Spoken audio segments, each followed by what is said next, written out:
늘 불행한 일이 발생하는 건지 모르겠지만 제게는 아픔이 참 많았어요. 어려서부터 제 유일한 가족은 친이모뿐이었죠.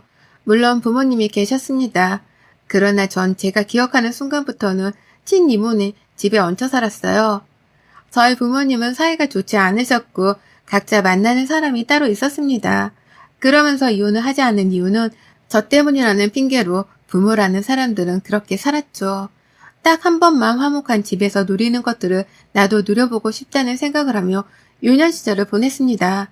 부모님은 모두 저를 어려서부터 중학생 때까지 나몰라라 하셨고 친이모가 아니었다면 전 보육원에 벌어졌을 신세였겠죠.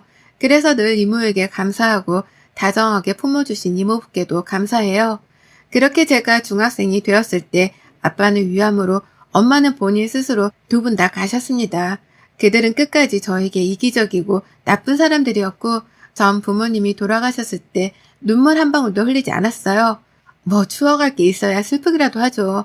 그저 친자식이라는 이유로 장례식을 지키고 있었습니다. 이후 부모를 모두 잃고 저는 오롯이 세상에 혼자뿐인 사람이 되었어요. 아무리 이모가 잘해준다 한들 채워지지 않는 허함은 있었습니다. 그리고 너무 오랜 시간 민폐를 끼친다는 생각도 있어서 하루빨리 독립을 해야겠다고 생각을 했던 것 같아요. 누가 눈치를 주거나 한 적은 없지만 말이죠. 그래서 전 고등학교를 졸업하자마자 바로 공장에 취업을 해서 주 야간 교대 근무를 하며 돈을 벌었습니다. 처음에는 공장 기숙사를 사용하며 생활했지만 그렇게 일하면서 돈을 모으게 되었고 월세집이어도 제 집이 생겼어요. 집이 뭐라고 그렇게 좋고 편했습니다. 저는 혼자 몸으로 20살이 되자마자 그렇게 이 악물고 살았고 이모는 왜 그렇게까지 하냐며 공부를 더 하라고 대학 진학을 하라고 도와주겠다 했지만 거절했어요. 그간 도와준 것만으로도 충분한데 뭘 더 바라겠습니까? 저도 양심이란 게 있죠. 제가 여유가 생기자마자 전 이모에게 용돈을 매달 드렸어요. 그간 키워준 거에 대한 보답의 개념이자 감사의 개념으로 말이죠. 뭔가 이제는 다 이뤘다고 생각했고 월세집을 전세를 자가로 업그레이드 시킬 수 있게 더 열심히 살자는 목표 하나로 살았습니다. 그런데 저도 사람인지라 외롭고 쓸쓸하더라고요. 학창시절을 함께했던 친구들과도 모두 떨어지게 되었고 솔직히 제 얘기를 깊게 하고 싶진 않아서 친구들과도 거리를 두며 만났습니다. 그렇다 보니 누구도 저를 먼저 찾지는 않더라고요. 저 역시 그들을 찾지 않았지만 말이죠. 매일 같은 일상을 반복하며 점점 더 외로움을 느끼던 찰나에 저는 한 남자를 만나게 되었습니다. 제가 생산해내던 제품업체의 대표였어요.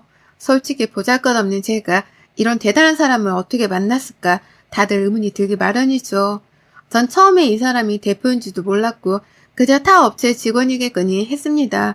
매번 저희 구내식당에 와서 밥을 먹었는데 그럴 때마다 제 곁으로 와서 여기는 식당밥이 진짜 잘 나온다고 말을 하고 이것저것 살갑게 물어보기도 하고 했거든요. 처음에는 이 사람이 뭐야 싶다가 그렇게 한두 마디 서로 오고 가고 대화를 하다 보니 점점 호감으로 발전했고 연인이 되었습니다. 저희가 만난 지 1개월쯤 되었을 때 본인이 직원이 아니라 대표라고 제게 말을 해줬고 전 부담스러워서 헤어짐을 고했었죠. 그러나 그때 남편은 우리가 만나는데 문제될 건 없다며 저에게 적극적인 구애를 해줬어요. 사실 외로움이 큰 저에게 이유 없는 사랑을 퍼주는 사람은 너무 귀한 존재예요. 저 역시 많이 사랑했고 놓치고 싶지 않았습니다. 다만 누가 봐도 조건이 제가 많이 기울어서 뭔가 끝이 있는 사랑을 하는 기분이라 더 사랑하기 전에 그만둘까 싶었던 거죠. 제가 많이 아프고 다칠까봐 지레 겁을 먹고 말입니다. 그러나 남편은 그런 제 손을 잡고 더 당당하고 힘차게 이끌어 나가줬고 그런 남편을 믿고 저는 마음껏 사랑했어요. 이 사람과 함께하는 하루하루는 좋았습니다. 마치 제가 무슨 공주라도 된 마냥 공주 대접을 극진하게 해주는데 부모에게 사랑도 못 받아본 제가 이런 사랑을 받으니 얼마나 좋았겠어요. 제 사정을 다 알았던 남편은 저를 더 아껴주고 소중히 여겨주고 사랑해줬습니다. 그렇게 만나다 보니 솔직히 저도 점점 놓치기 싫다는 욕심이 생겼어요. 만난 지 1년 정도 되었을 때 결국 결혼을 결심합니다. 저야 뭐 허락받을 사람은 없지만 그래도 이모와 이모부께 인사를 시켰어요. 저에게 이모와 이모부는 부모님보다 더 부모님 같은 존재니 말이죠. 저희 이모는 그저 많이 아껴주고 사랑해주라고 외롭게 두지 말라며 눈물까지 보이셨고 그런 이모를 안심시켜주던 남편이었습니다. 이렇게만 끝나면 해피엔딩이겠지만 시부모라는 무서운 존재가 있었어요. 막말로 제가 배 아파 낳은 자식이 저 같은 상황의 여자랑 결혼을 하겠다고 하면 저라도 뒤집어질 겁니다. 그걸 제 스스로도 너무 잘 알고 있었기에 선뜻 용기를 낼 수 없었고 주저했어요. 결국 남편에게 힘을 얻어 시부모에게 인사를 하러 갔죠. 너무 긴장되고 떨려서 뭘 어떻게 해야 할지 모르겠었습니다. 그래도 남편을 얻기 위해서 제가 해야 하는 노력이라고 생각을 했고 시부모와는 시댁에 초대를 받아서 집으로 갔어요. 집 앞에 딱 도착을 했는데 너무 으리으리하고 좋아서 기가 팍 죽었습니다.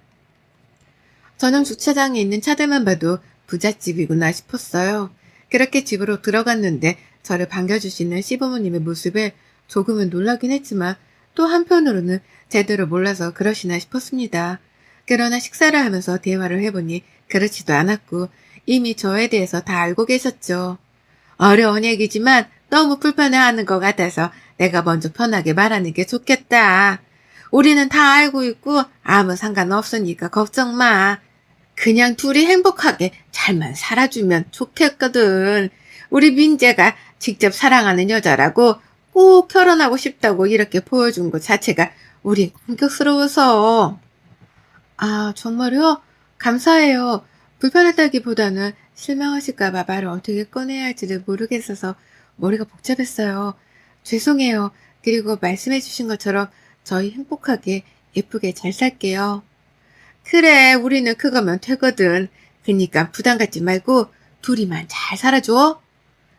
시부모의 만남은 너무나도 성공적이었고 기대 이상이었습니다. 그렇게 무사히 결혼을 했고 저는 공장 일을 그만뒀어요. 남편도 그렇고 시부모도 제가 힘든 일을 더 이상 안 했으면 좋겠다고 하셔서 그만두고 집에서 편히 살림을 하게 되었습니다. 솔직히 말해서 편히 살림하고 그럼 너무 좋죠. 다만 저는 혼자 먹고 살았던 그 기간이 너무 커서 그런지 불안감이 약간 있어서 남편에게 집에서 제가 할 수 있는 소소한 일거리를 하겠다고 했습니다. 그렇게 제가 선택한 일은 공부를 많이 했어요. 자격증도 많이 따고 하면서 집에서 할 수 있는 일들을 찾아서 벌이를 따로 해뒀습니다. 사람 일이란 게 정말 모르기도 하고 전 남편과 사이가 틀어지기라도 하면 정말 세상에 혼자 남겨지는 거라서 두렵더라고요. 하도 상처가 많아서 그런가 쉽게 사람을 믿지 못하고 저를 지키려는 본능이 조금 있었던 것 같습니다. 그런 제 걱정과는 무색하게 남편은 제게 너무 잘해줬어요. 매일매일 퇴근하면 집에 오기 바빴고 저와 함께 시간을 보내줬죠. 결혼을 했지만 여느 커플들처럼 저녁 시간에는 나가서 데이트도 참 많이 즐겼습니다.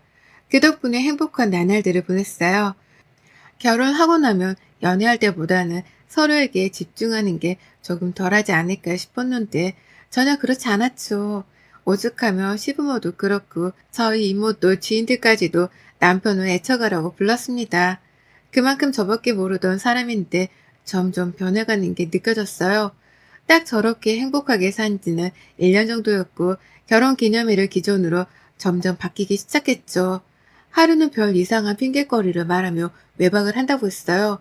정말 간이고 쓸개고 다 떼줄 것처럼 굴던 사람이었는데 한번 외박이 시작되더니만 외박을 거의 밥 먹듯이 했습니다. 핑계는 집에 오기 귀찮아서 근처 친구 집에서 잔다거나 호캉스를 즐기고 싶다며 혼자 호캉스를 즐기겠다는 거였죠. 누가 봐도 말 같지도 않은데 정성도 없는 핑계를 말하더라고요. 이런 상황 속에서도 제가 버틸 수 있었던 건 시부모는 여전히 저에게 다정하게 대해주셨죠. 제가 지나가는 말로 갓김치가 참 맛있더라고요 하면 바로 갓김치를 담궈서 보내주시는 분이셨고 늘 제게 새아가 하시면서 불편한 건 없는지 아픈 곳은 없는지 체크해 주셨어요. 심지어 결혼을 처음으로 맞는 제 생일에는 갑자기 집 앞으로 나와보라고 전화와서 나가보니 벤치에 왕 리본을 달아서 선물로 주셨던 시부모였습니다. 어머님과 아버님, 세상에 이게 더 뭐예요? 우리 며느리 생일 축하해. 벤츠 타고 좋은 곳만 많이 다니길 바래. 세아가 너 필요한 거 있으면 언제든지 말만 해. 알겠지? 며느리 생일에 벤츠라뇨. 정말 로또 맞은 기분이었습니다.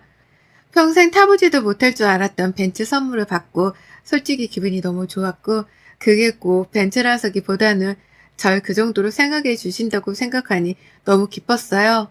그래서 남편 때문에 허터담이 들 때면 전 시댁에 가거나 시모와 데이트를 했습니다. 이렇게 따로 시댁에 가는 일이 많아지자 눈치가 재빠르신 시모는 제게 물었죠. 아무래도 무슨 일이 있는 것 같은데 뭐야? 말을 해줘봐. 민재가 말썽 부리니? 에이, 아니에요. 그런 거. 그냥 여기 오면 친정 온 것 같이 편하고 좋아서 자주 오는 거예요. 속일 사람은 속여. 너 표정만 봐도 내가 다 알지 모르겠어? 에이, 정말 아닌데요. 어머님, 소정아, 민재 내 아들이지만 참 말썽 많이 부렸던 애야. 그런 애가 소정이 너 만나고 정신 차리고 진득히 잘 사는 것 같아서 내가 터치 안 했던 건데 그런 게 아니라면 빨리 말해줘야 해. 알겠지? 우린 늘 네 편이야. 그거 잊지 마. 내 새끼라고 난 끼고 돌지 않아. 시모랑 이날 진지한 대화를 했는데 들어보니 남편이 사고를 꽤 많이 쳤더라고요. 어렸을 때부터 금전적으로 여유롭기에 돈 귀한 줄 모르고 흥청망청 살면서 사람들도 하대하고 무시하는 경향이 있던 사람이었죠. 괜히 시모랑 이렇게 대화를 하고 나니까 정말 이 사람이 나 몰래 무슨 사고를 치나 싶어서 알아봐야겠다고 다짐했어요. 그런데 남편이 왜 저렇게 변했는지 이유를 알게 되었습니다. 제가 원래 이날 시댁에서 자고 가기로 했는데 시모랑 대화하다가 그냥 집으로 가게 되었거든요. 분명 제 집이고 들어서자마자 현관에 낯선 여자 구두가 놓여져 있었고 설마 하며 안방으로 향했는데 상간녀랑 난리를 치고 있는 현장을 목격하게 되었습니다.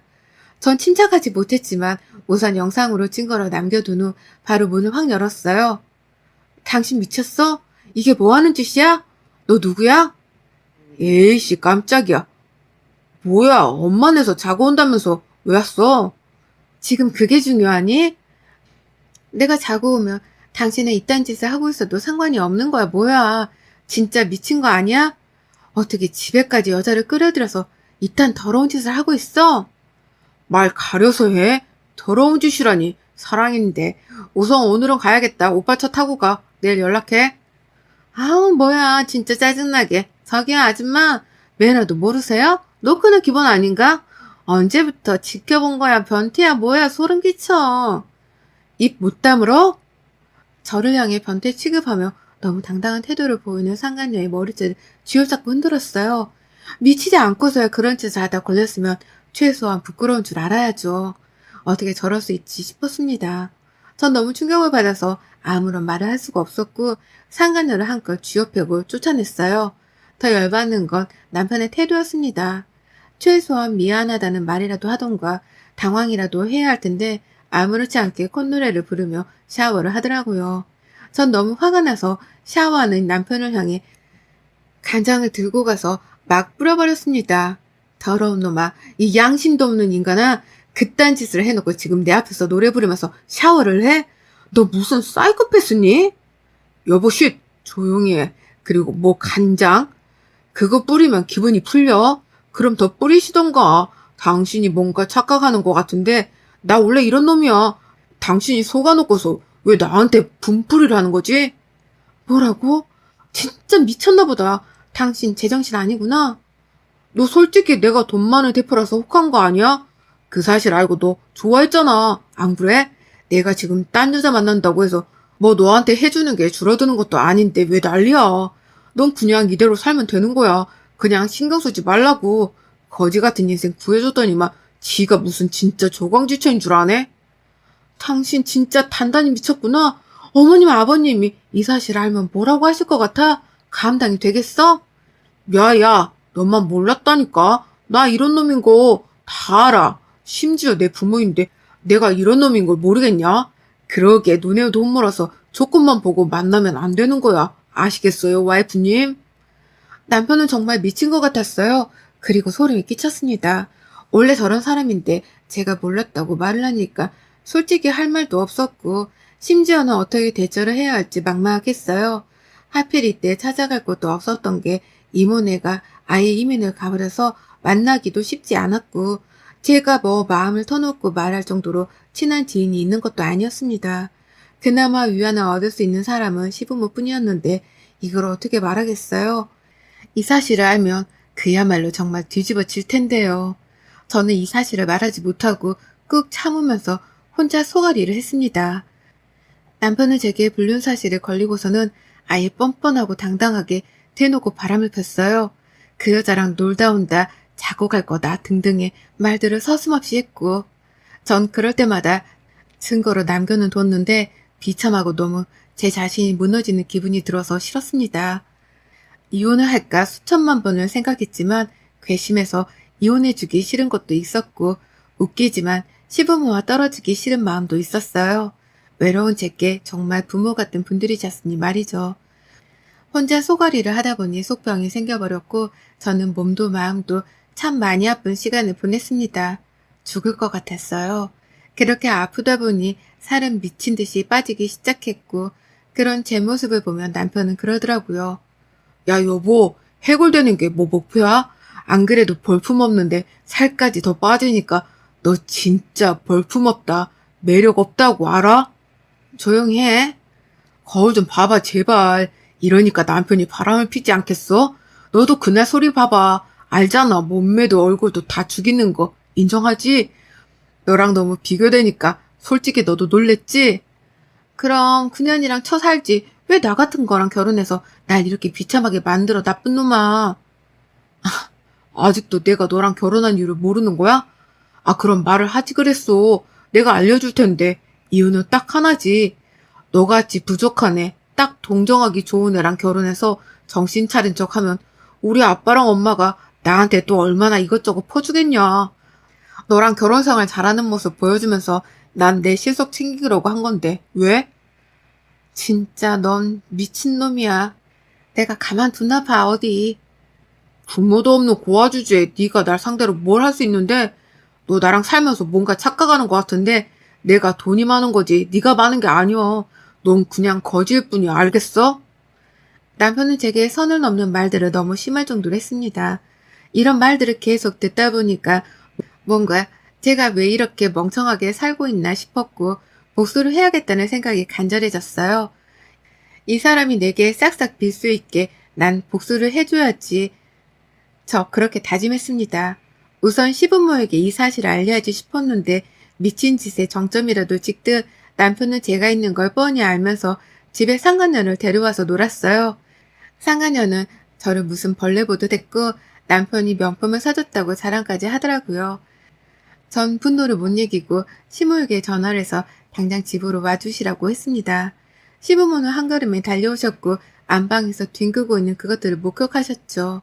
곧장 시모는 상간녀를 미친 듯이 때렸고 머리채를 잡고 무릎을 꿇렸고 시부 역시 분노하셔서 남편을 미친 듯이 쳤습니다.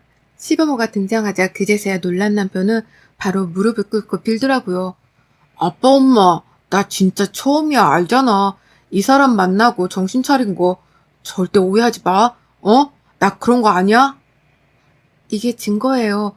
그동안 바람핀 거 걸린 이유로 절 기만했던 이것들 전 절대 용서 못해요. 어머님 아버님 생각하면서 꾹 참고 또 참았는데 저 더 이상 못 참겠어요. 이혼할 거고 이 사람 가만 안 둘게요. 당연히 이혼해야지. 세아가 걱정 마라. 변호사 선임해서 제대로 응징하도록 도와줄게. 그리고 민재 너는 이제 아웃이야. 네가 누리는 모든 것들은 다 이 애비 거인 거 너도 잘 알지? 앞으로 네가 누릴 수 있는 건 불행뿐일 거야. 모든 것 뺏길 거고 당장 이 집에서 나가. 그리고 당신 상대로 소송 들어갈 거니까 단단히 준비하도록 해. 어디 감히 바람을 펴서 내 며느리를 이 꼴로 만들고 기만까지 해? 네 둘이 뭔 짓을 한 건지 그 대가가 어떤지를 보여줄게. 아빠 제발 그러지 마. 내가 자식이고 저 여자는 남일 뿐이야. 근데 어떻게 나한테 이래? 내 자식은 이제 소정이다. 소정이한테 모든 걸 줄 거야. 네가 만들어준 귀한 인연은 내 감사하게 생각할게. 입 다물고 당장 꺼져. 그렇게 남편은 시부의 손에 끌려 집에서 쫓겨났고 전 다음날 바로 시부모가 마련해준 집으로 이사를 했습니다. 그리고 시부모는 제게 무려 10억이라는 돈에 이어 마련해준 집을 제 명의로 주셨어요. 그러면서 말씀하셨죠. 뭔가 돈으로 수습한다고 생각할 수 있지만 그런 뜻이 아니라는 거 알아줬으면 해. 소정아, 너가 싫다면 우리를 안 봐도 괜찮지만 그렇지 않다면 연은 끊지 말자. 너 일도 이 사람 회사 들어와서 해. 네가 배워서 네 걸로 만들어. 이렇게까지 해주신 것도 감사해요. 제가 무슨 면목이 있다고 덥석 받겠어요. 아니에요. 너 그렇게 말하면 우리가 섭섭하다. 남이라고 해도 엄연히 우리는 가족이 되었고 우리가 널 지킬 의무가 있는 거야. 그렇게 시부모의 보살핌 아래 이혼 재판도 대승소했고 제 미래가 바뀌게 되었어요. 당장 회사를 물려받을 정도의 실력은 아니라서 적당한 자리에서 공부하며 배우고 일을 했습니다. 그리고 제 사업을 하고 싶어서 한참 고민하던 끝에 시부모와 상의를 해서 카페 창업을 했고 지금은 편하게 카페에서 일하며 살고 있어요. 이혼한 지가 2년이 지났는데도 시부모와는 연락하면서 살고 있고 간간히 남편 놈 소식도 들리는데 폐인이 되어서는 시부모에게 돈 달라고 찾아온다고 합니다. 그럴 때마다 경찰을 불러서 해결하실 정도로 절대 남편은 받아주지 않으시더라고요. 어떻게 보면 정말 독하다 싶지만 전 시부모의 마음을 이해합니다.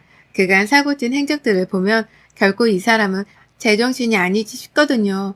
전 저런 부모 밑에서 살았으면 정말 이악 물고 열심히 살았을 건데 참 팔자라는 게 그렇죠. 그래도 바보같이 당할 뻔했는데 시부모의 도움 덕분에 제대로 응징도 했고 누릴 수 있는 것도 많아졌고 오히려 편하게 살고 있는 지금이 저는 더 좋습니다. 앞으로도 시부모와는 연락하고 선물도 보내드리고 그런 사이로 지낼 예정이에요. 여러분의 생각은 댓글로 남겨주세요. 오늘도 시청해주셔서 정말 감사합니다.